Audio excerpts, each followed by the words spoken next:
discussed in this crystal field theory. Thirdly, we have seen the demerits or drawbacks of this theory, that it cannot explain the relative strength of different ligands. Then one another important drawback which is arises in this theory, that crystal field theory considers only the sigma bonding. There is a possibility that there is also a pi bonding exists.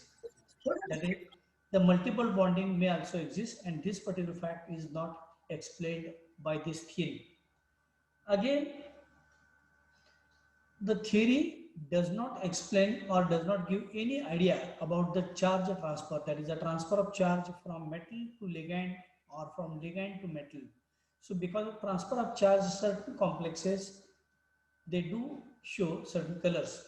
We have seen yesterday one example of potassium permanganate where manganese plus 7 D0 configuration, where the due to transfer of charge from oxygen to metal, that is from ligand to metal, the dark purple color of potassium permanganate solution is observed. And secondly, one more drawback is there, that this theory does not give any idea about the splitting of ligands. So, in order to overcome all these drawbacks, a new theory was put forward in the year 1930. That is just after the advent of crystal field theory, about 1 year. Again, three scientists jointly they have worked in order to overcome the drawbacks which are arised in crystal field theory. So these three scientists who were put forward the theory that is known as a molecular orbital theory, which we call generally as MOT, which is abbreviated as MOT, which was put forward in the year 1930 by Hunt, Millikan and Haeckel. So these are the three scientists, they have jointly worked in order to overcome the drawbacks which are arised in the crystal field theory. So they have put forward the theory and they have considered that the orbitals of metal, which they have referred as a atomic orbitals of atoms are known as atomic orbitals, and the orbitals of ligand, because they have they have considered the interaction between the metal and ligand. So six ligands with their electrons containing the orbitals, they approach the metal d orbitals.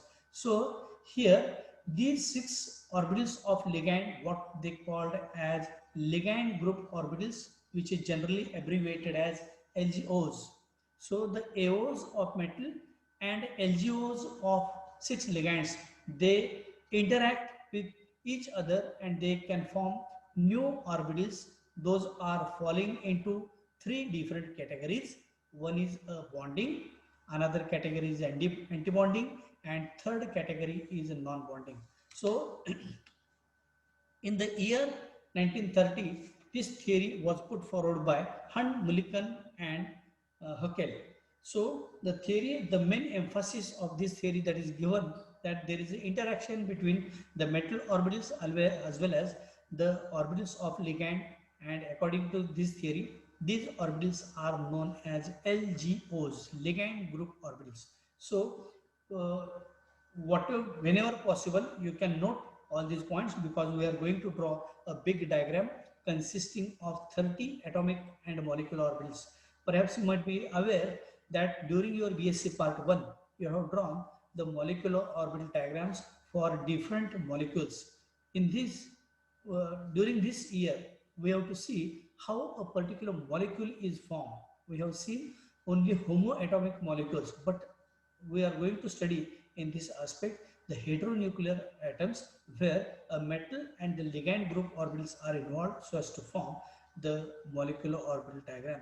So today we are going to see the blank MO diagram, how to construct a MO diagram for molecule. And after this lecture, from Monday onwards, we are going to study how a particular molecule contains the electrons from both metals and the ligands, how to fill all these electrons. So today we are going to study only the blank MO diagram. So you have to draw this MO diagram side by side so that you will be familiar with the MO diagram and how to construct or how to draw the MO diagram. So take your pen and a notebook.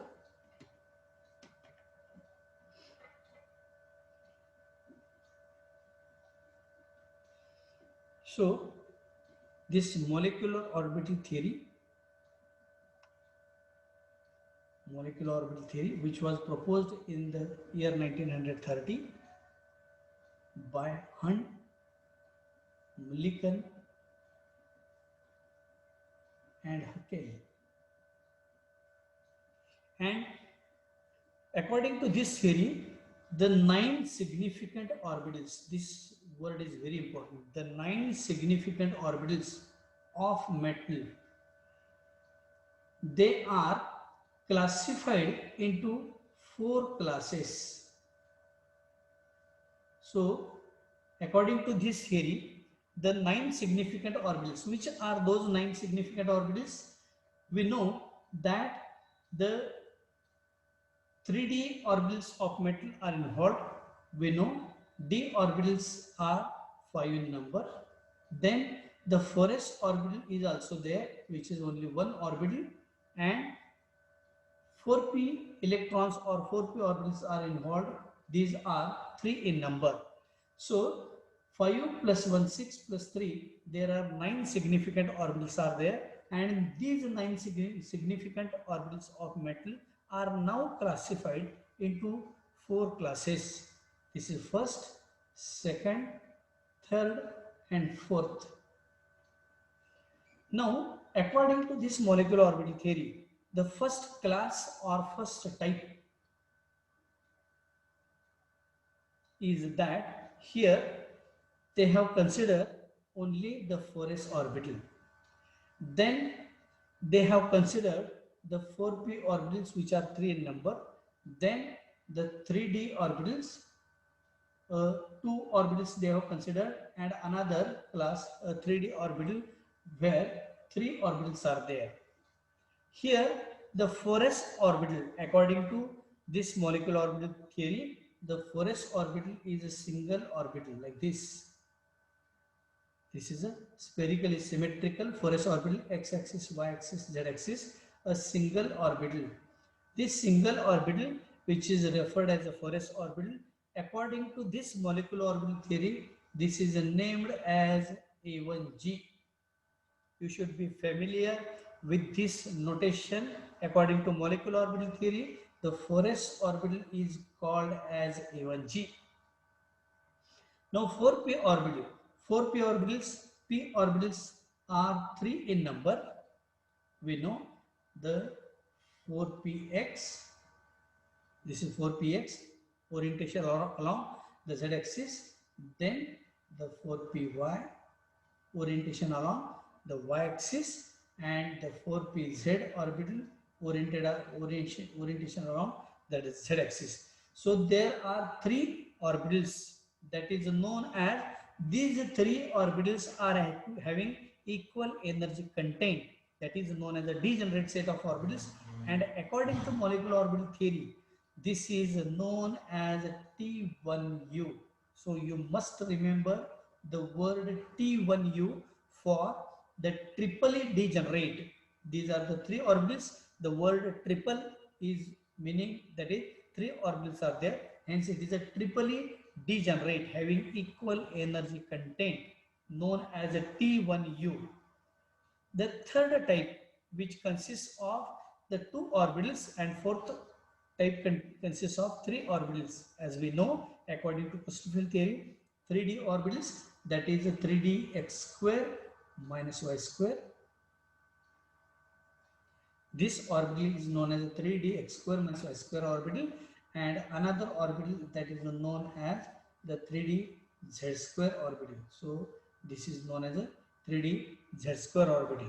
So these are the 2 orbitals having again equal energy content, a degenerate set of orbitals, a set of 2 orbitals that is known as a degenerate set of orbitals, and these orbitals are known as EG orbitals. We know this, we are very well familiar with this EG notation, and these are the 2 orbitals having their lobes on the axis, or they are pointing towards the axis, And three orbitals, as we know, that is a dxy.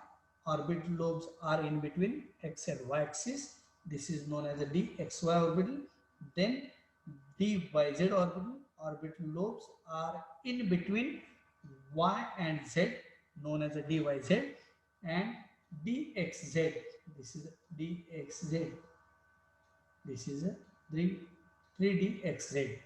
So these are the three orbitals. How they are different from these two orbitals? Here these two orbitals are having their lobes on the axis, and here the orbital lobes are in between the coordinate axis. So three orbitals, again degenerate orbitals, named as T2G group of orbitals. So how they are classified?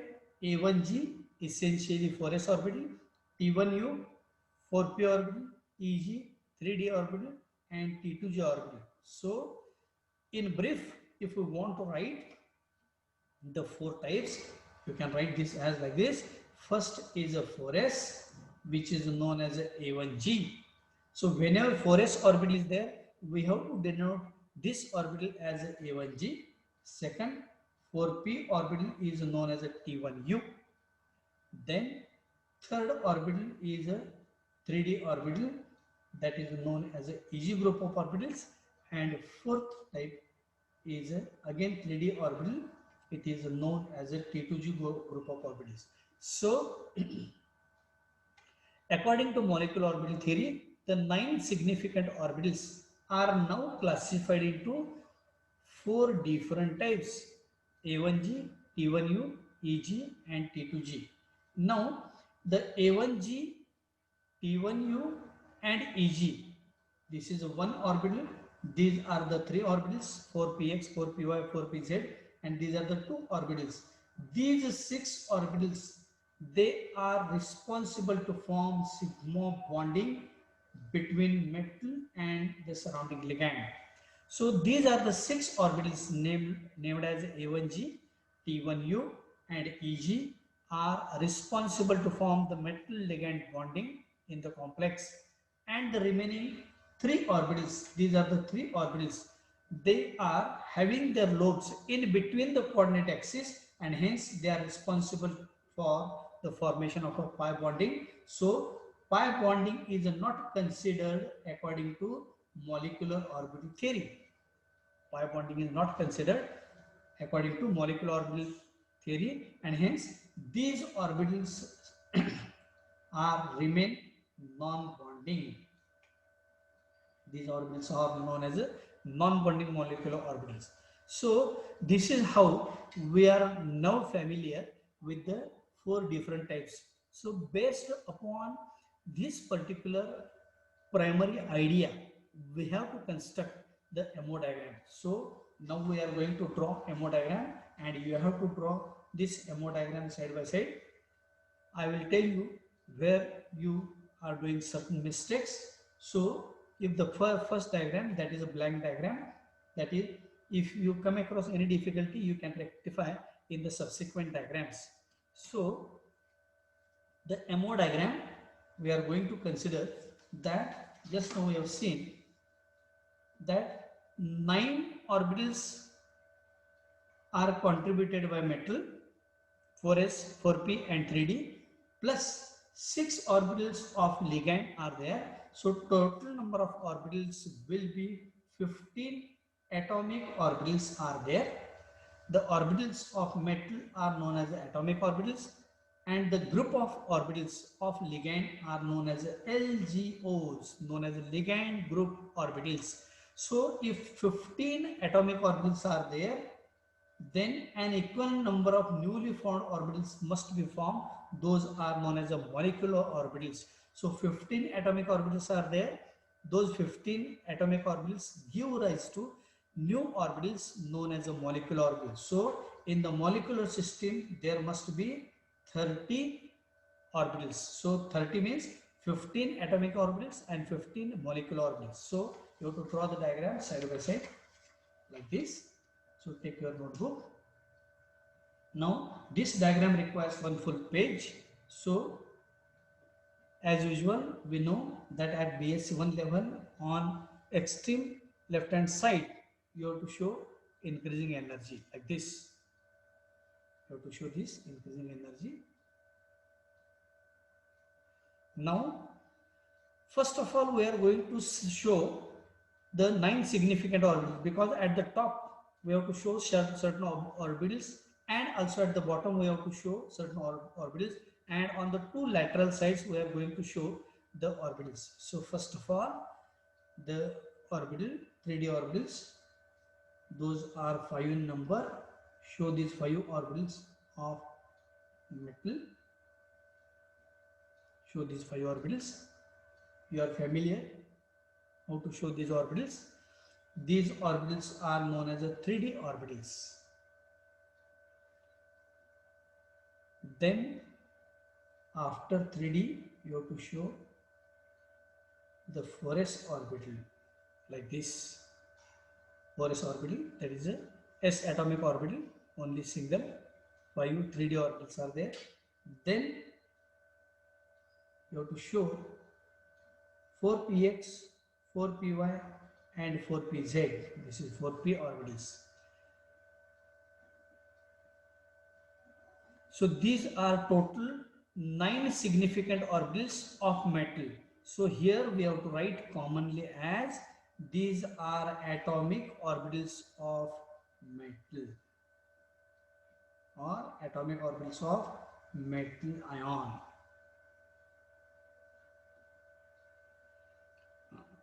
Now, at the level of the 3D orbitals, just below this, here we have to show the 6 orbitals of ligand.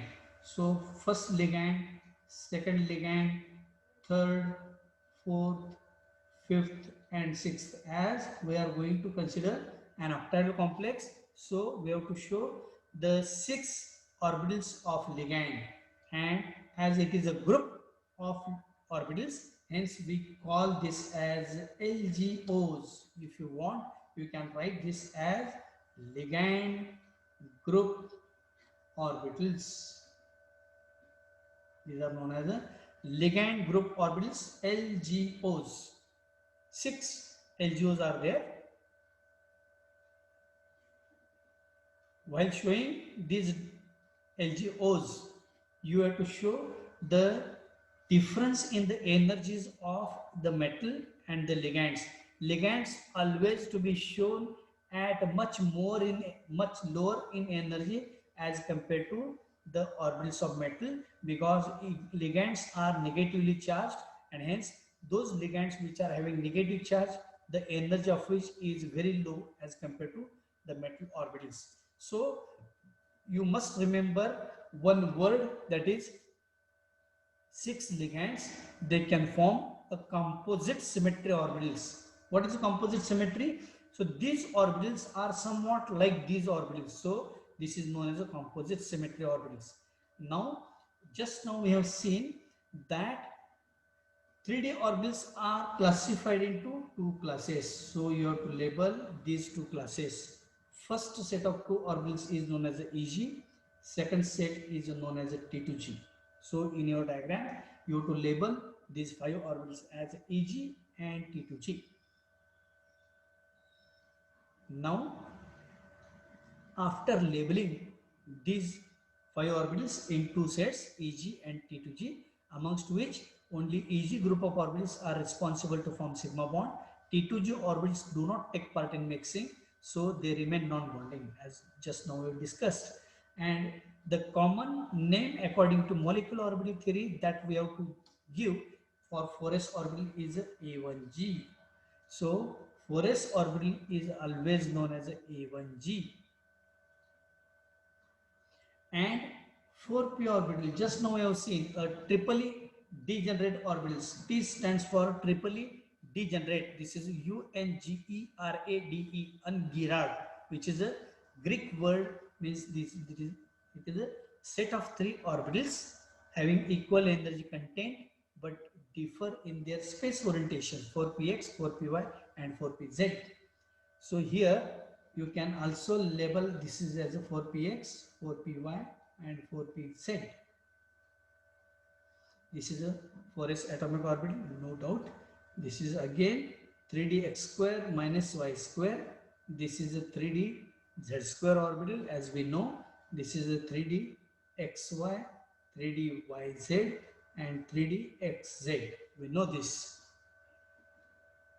So this is how we have labeled all the 9 significant orbitals, which are known as the atomic orbitals of metal, which are classified into 4 classes: Eg, T2g, A1g, and T1u.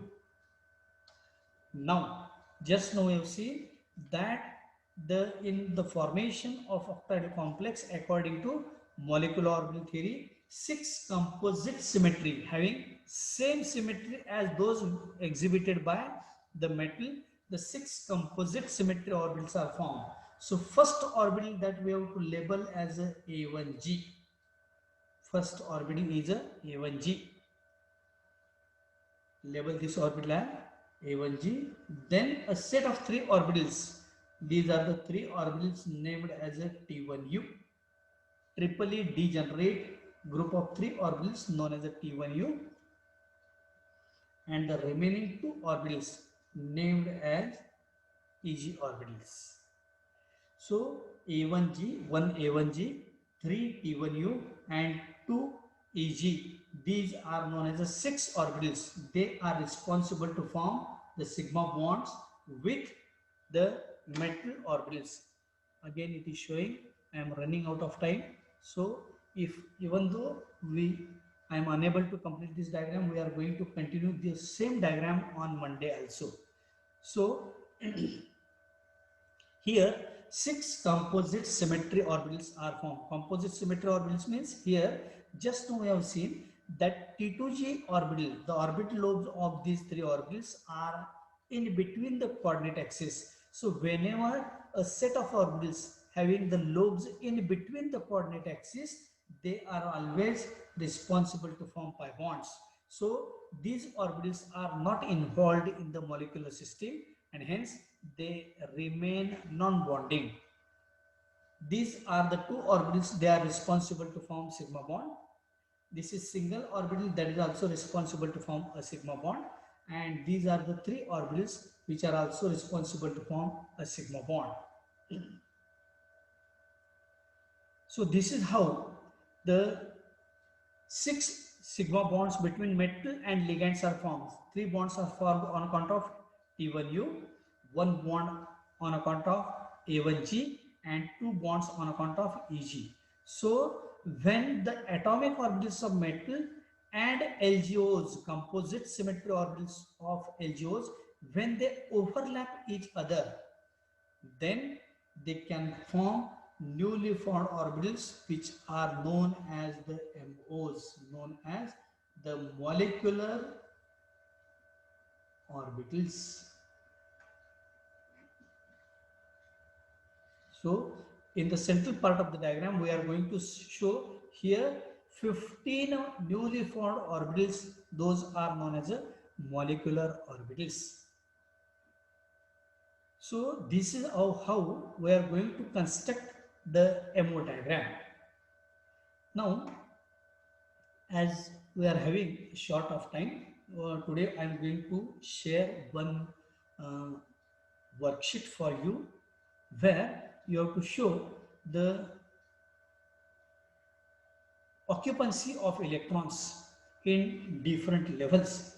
Just I would like to share this, and how to solve this worksheet that I shall tell you within 5 to 6 minutes, because only 5 to 6 minutes are left.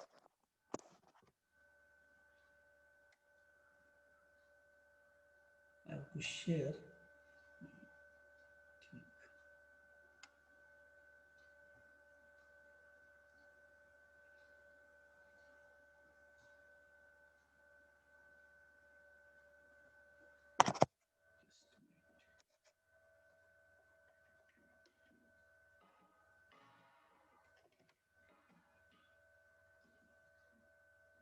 Or otherwise, I'll give you the worksheet on Monday, because we are running out of time. So it is rather difficult, but I will show you some glimpses how to solve the worksheet.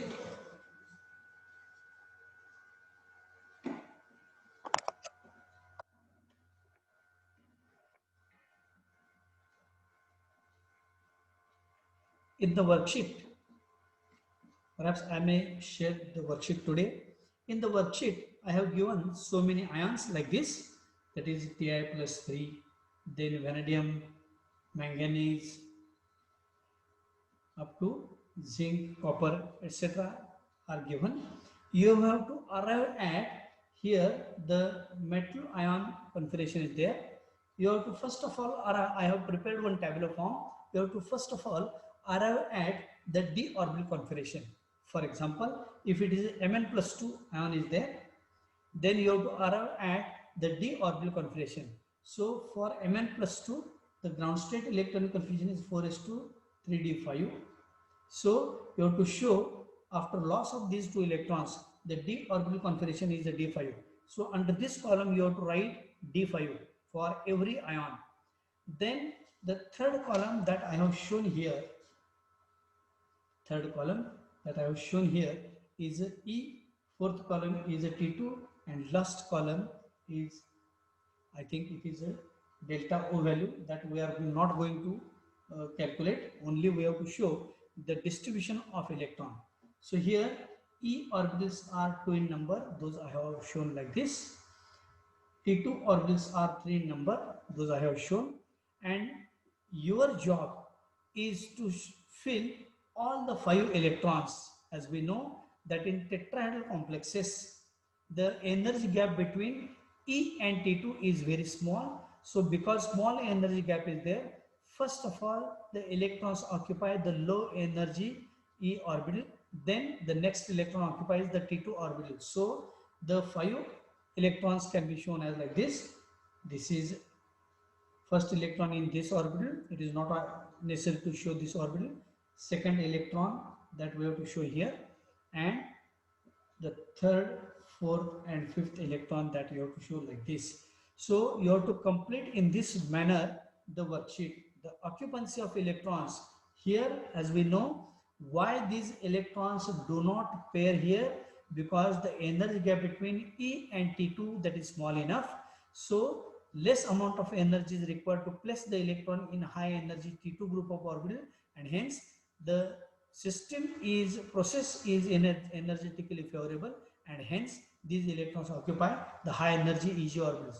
Suppose if we want to pair these electrons in EG orbitals, then high energy is required, which is not possible because surrounding ligand field is weak. So weak ligand field is there, large amount of energy is required to place or to pair the electron than to place the electron in T2G orbital. So this process is energetically favorable, and hence the electrons occupy singly. So here I have given different ions from 3D series from scandium to zinc. You have to arrive at d orbital configuration, whether it is a d0, d1, d2. Similarly, you have to come up to zinc. Then you have to show the occupancy of electrons in E and occupancy of electrons in T2. So this is how you have to complete this worksheet, and you have to submit this worksheet in the next week on Wednesday. So we are going to stop here today because only 2 minutes are left. So if you are having any doubt, you may ask the doubt, or you can send me a message. So I'm going to prepare the YouTube video of this presentation also.